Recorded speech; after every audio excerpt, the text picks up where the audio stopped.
taking fucking action. So, the question does not end with why. It starts with why. Why the fuck don't you want to be in better shape? Why the fuck don't you want to be a better fucking student? Why don't you want to be more successful?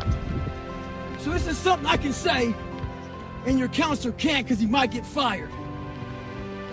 Maybe you can't find your why because you're lazy. Maybe you can't find your why because you have zero fucking ambition. Regardless, you need to go out here and find it. Stay hard. Got about 5 o'clock. I woke up and saw you chilling out and shit. Saw the fucking dog all fucking hung over from treats and shit. I thought to myself, that fucking dog is lucky we feed it. About myself, I gotta feed myself. And every foot strike that hits the pavement, that's how I feed myself. Motherfuckers look for inspiration. Inspiration is found in every footstep you take. Every grasp of that fucking iron bar. All that shit, all the miles in the pool. Inspiration is found in suffering. So right now, this is my greatest recovery. As I recover, I find inspiration. Stay hard. So I got an email the other day from a hockey player. He's like, hey Goggins, I tore my Achilles. He was all upset. He said, what do you do for setbacks? I said, those setbacks are nothing but character builders. He was all upset, man. I said, don't be upset about that shit. It's done. Your Achilles is fucking torn. Nothing you can do about it. But there's one thing you can do though. If the shit goes wrong, apply pressure to it. Ask the gods of the world, is this all you have? Can you give me some more? Put some fucking hate on that motherfucker. Put some grind on it. Keep on moving. Stay hard. So 2 guys asked me to help them train for a marathon. Oh, but they picked a shitty day to train. It's 40 degrees. Raining. Windy. Nasty. Those cats are inside the treadmill. You can't let conditions dictate your outcome. They believe that if it rains or snows, or it's too windy, they may cancel the fucking marathon. They ain't canceling shit. You better train with whatever conditions they fucking give you. The person that usually fucking films me, she's taking a day off in the car right now. Because it's too nasty. Don't do the same. Stay hard. Never forget to train your fucking mind. In life, a lot of us work our fucking ass off, trying to get to a better place. A place that makes us feel better about ourselves. Some people want to do ultra races. They're starting to PR during training. Some people want to be a lawyer or a medical student. So they're taking these practice tests and they're fucking crushing the practice tests. But guess what happens? Once you get to the actual fucking event, your mind isn't ready. Your mind's not prepared. You've been studying, you've been training, you've been working out, but your mind's not prepared. Story for you. When I was 19 years old, I was going through the Air Force trying to be a pararescueman. I was doing push-ups, sit-ups, swimming. I was doing all this shit, knocking out of the park. One of the best in the class. But the second a fucking obstacle got in my fucking way, I wasn't prepared for it mentally. I was a beast. All I was doing was I was training a bigger, stronger, faster quitter. You gotta train your fucking mind for all obstacles that might get in your way. Stay hard. Question is, how do you let other people's opinions impact you? I love this motherfucking question. Fuck people. One thing you have to learn early in life. I didn't learn this till later on. I don't give a motherfucker. You can't care what anybody thinks about you. If I cared what people thought about me, you think I'd be yelling out here, doing 105-pound ruck, talking shit? This is who I am. Find out who you are, whoever that may be. I don't give a fuck what you are. Find out who you are, and own that motherfucker and tell people to go fuck themselves. Don't ever worry about anybody and what the fuck they think about you. You do that, I guarantee you, your life will be in shambles. You will become the biggest bitch of all time. With success in life comes more haters. Don't make them hurt your feelings. Use them for fuel. Use them for energy. In times of need, put them on the fucking mental Rolodex in your mind. And when you don't want to do shit, roll through your brain. Pull up that motherfucker that you need. That person who said you couldn't do something. Weren't fast enough, good enough, smart enough, whatever the fuck it may be. Use it for energy. Instead of killing them with kindness, torch them with fucking success. In life, we have to continue pushing past the odds. Use everything this world has to give you for fuel. Stay hard. I get a lot of questions. People asking me for help. So I ask them, what have you done to help yourself? Most of them say, I've been working hard. I'm all about being your own fucking hero. But I'm not about kissing your ass. In life, a lot of us believe that we're working much harder than we actually are. We think if we fucking got up early for 4 days, we've earned something. You gotta drop your entitled mindset. It's dead weight. We believe we work harder than we actually have. Trust me, most of us haven't. The one thing in life you gotta realize is this. Learn to help yourself. Don't count on other people to help you. Stay hard. Maybe you were a victim of being called fat growing up. Folks make fun of you and shit. Maybe you weren't the smartest motherfucker in school. And people came at you for that shit. I'm gonna tell you right now, there's great power in adversity. If you're a victim of any kind, make sure you use that shit to become successful. Don't look for revenge. Look for the fucking reckoning. And I guarantee you, all those people who fuck with you growing up, you might just be the boss. You're gonna come looking for a fucking favor. And when they do, you got an option to say okay, or do what I do and say go fuck yourself. Ha! Beware of one thing, motherfuckers. Spitting in the wind. That shit comes back in your face. Stay hard. So I'm getting ready to board my plane yesterday, and this NFL football player comes up to me. He goes, Goggins, can I ask you a question? How do you keep that dog mentality? I said, let me ask you a question. When you were younger, what did you want to be? He said, an NFL football player. But once I got there, I lost that dog mentality. He had a finish line in his brain. Guess what? A true dog mentality? I have a dog at home. I can feed that motherfucker all day long. He never gets full. It's not enough you made it to the NFL.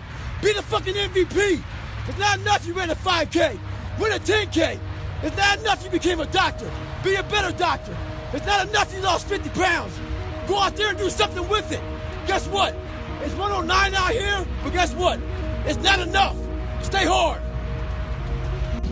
As you all know, it's a hot motherfucker. Nice heat wave. Mother Nature's a pissed off motherfucker, but guess what? So am I. So who gives a fuck? Today I was running, and this guy passes me in the car. And it's about 100 degrees out here, 70% humidity. And the guy comes back around, looks at me. He pulls his car by me and says, why the fuck are you out here? I said, because you're not. Sometimes your motivation needs to be because no one else wants to fucking do it. We need doctors. We need fucking lawyers. We need dentists. We need teachers. We also need fucking savages. This message I do is not for fucking everybody. So I don't want to see that soft bullshit about, do you have sunscreen on? This message is dangerous. It's too hot. I'm not asking you to fucking be like me. Do you. Stay hard. So the other day I got an email from this lady. She said she truly enjoyed my book. But as she read it, she thought I was just crazy. So after she read it, she put the book down and started living her normal life. Just going back paying bills, going back to work, complaining about shit. A few days later, she has time to think about the book, and it scared her. She thought, well, maybe this guy isn't crazy. And that's what scared her the most. Maybe he's here trying to show us human potential, what we're all capable of doing. A lot of people like to put titles on other people who are doing extraordinary things. It makes them feel better about themselves. Gives them a get-out-of-jail-free card. I'm not crazy, I'm just not like you.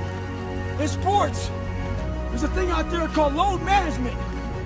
A lot of us like to load manage our lives.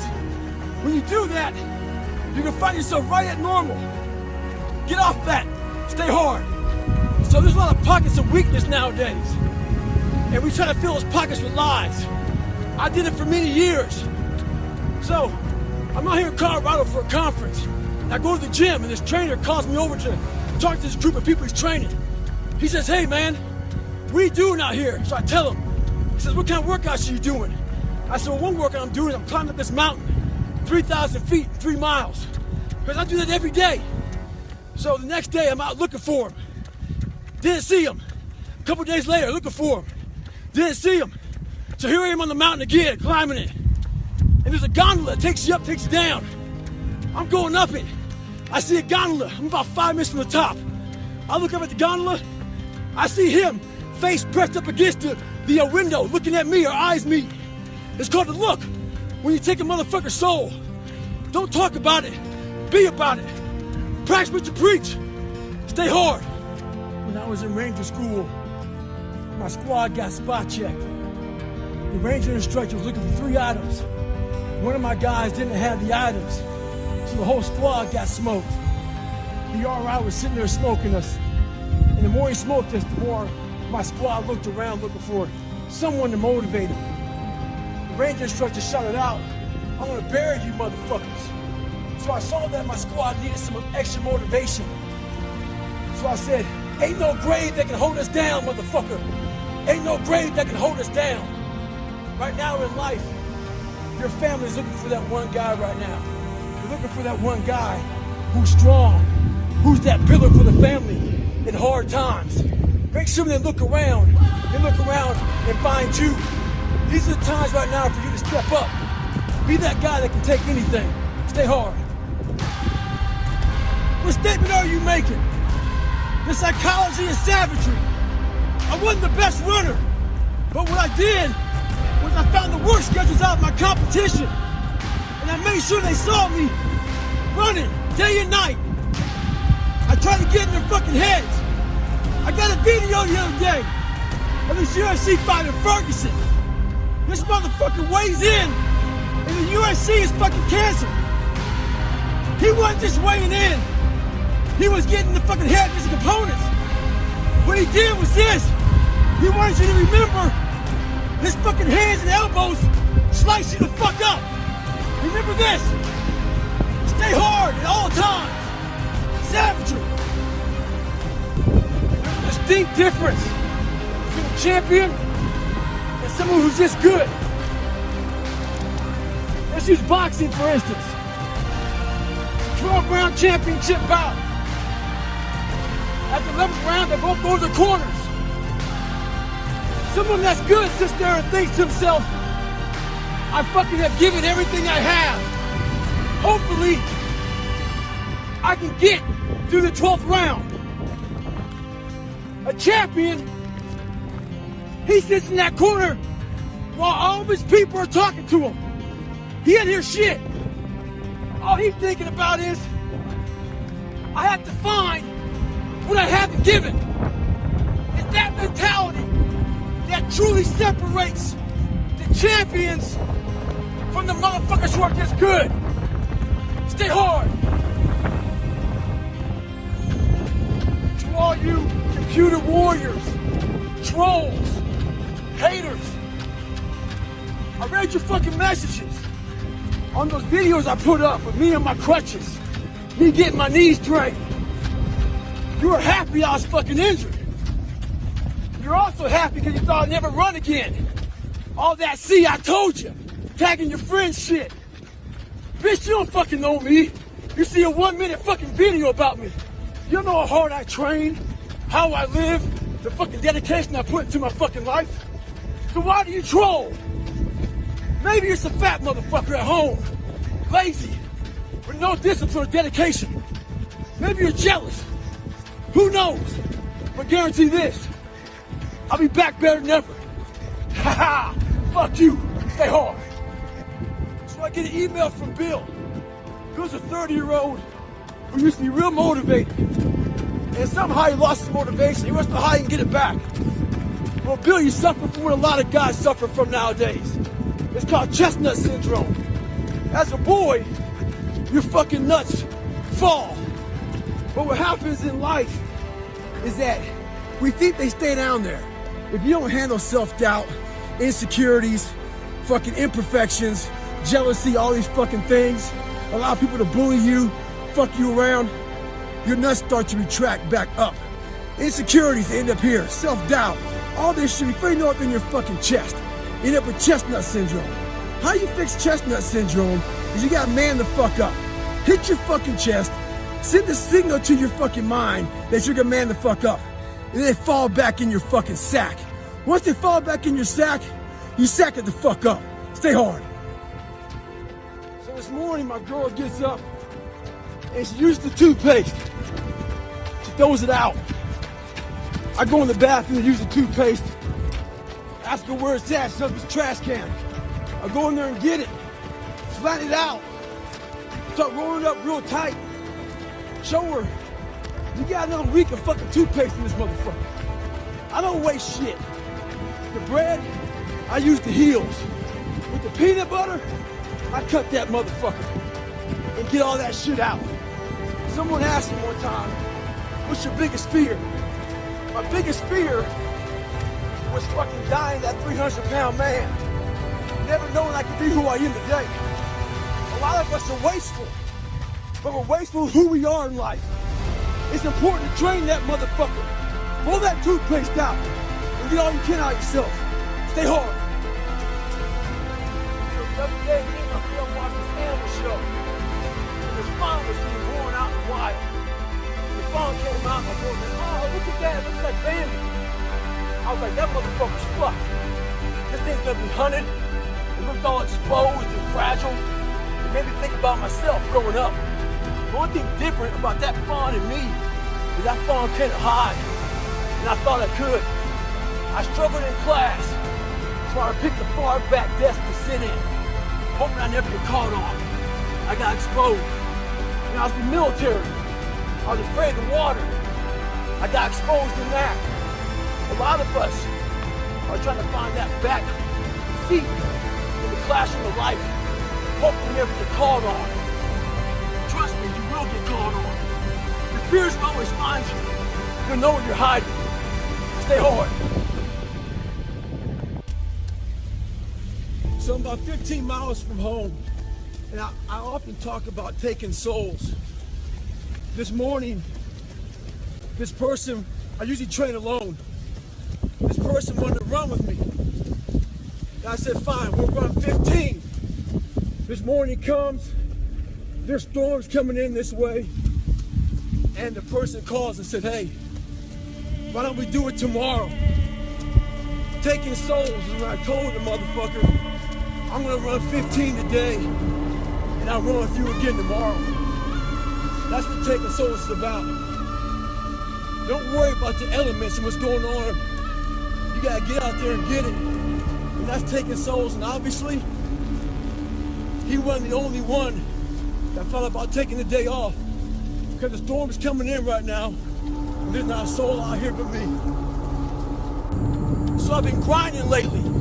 Had to go back to the fucking lab, readjust some shit in my brain, put a lot of miles in. Every day, run over 20 miles a day, getting up early, going to bed early, eating the right shit. This last week, started taking a toll on me. I usually don't think too much, get my shoes on, head the fuck out. I've been thinking a lot. That internal voice has been talking to me, talking about, oh man, you're tired. Looking at my shoes about 30 minutes before I put the motherfuckers on.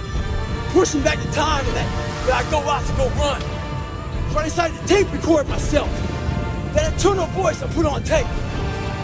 Sounds like a straight bitch when I listen to that motherfucker. If you ever have a hard time out there, tape yourself.